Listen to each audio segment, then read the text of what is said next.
नमस्कार, माझे नाव मयूरी उमाकांत शिंदे. मी आज तुम्हाला तोडणी या धड्यावरून माहिती सांगणार आहे.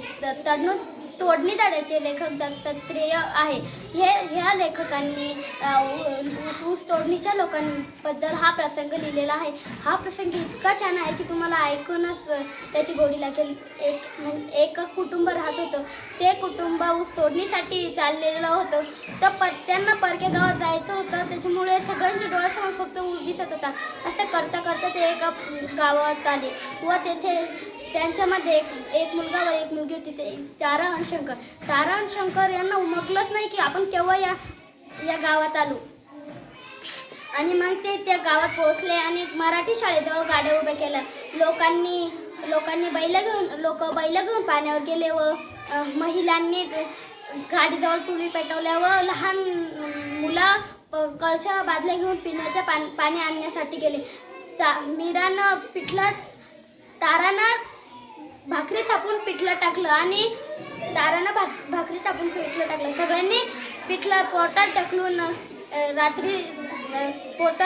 ढकलून आथरून पसरून झोपून राहिले व सकाळी तांबडा फुटता सुटले.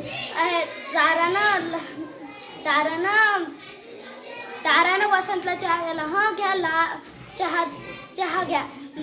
तिनं लाल चहा बिनदांडीच्या कपात वसंतला दिलं. आराम मामा चिठ्ठी देऊन गेलाय, थळावर जायचं. वसंतनं घट्टा पोटात चहा ढकलून निघाला. सर्वजण तोडणीसाठी कोयता भाकरी थोडं ते घेऊन निघाले. त्यावेळेस सर्व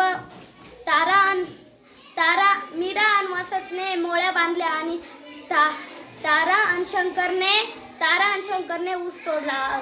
असं करताना वसंतला एक चिठ्ठी सापडली. त्याच्यावर संस्कृतमधील भाषा होती. ते वसंतला वाचता येत नव्हती. त्यामुळे वसंतने ते ताईला दाखवलं. अगं ताई, या चिठ्ठीवर काय लिहिलंय? मला संस्कृत वाचल्या जात नाही, जरा मला वाचून दाखव. त्या चिठ्ठीवर लिहिलेलं होतं तमसो मा ज्योतिर्मय. तर मीरानं ते वाचून दाखवलं. वसंत म्हणाला, तमसो मा ज्योतिर्मय म्हणजे काय? अरे, तमसो मा ज्योतिर्मय म्हणजे अंधारातून उजेडाकडे. असं करताना मग ते सर्व घरी गेले व दुसऱ्या दिवशी सोमवारी शंकर बाजारला गेला व शेजारची बाई पाट्यावर मिरची वाटत होती. तिने बघितलं की आज वसंत घरीच आहे. सर्व मुलं शाळेला गेली. तिने विचारले, करे वशा, तो आज शाळेला नाही गेला? सर्व मुलं शाळेला गेली. तो धटकन उठून कोपीत शिरला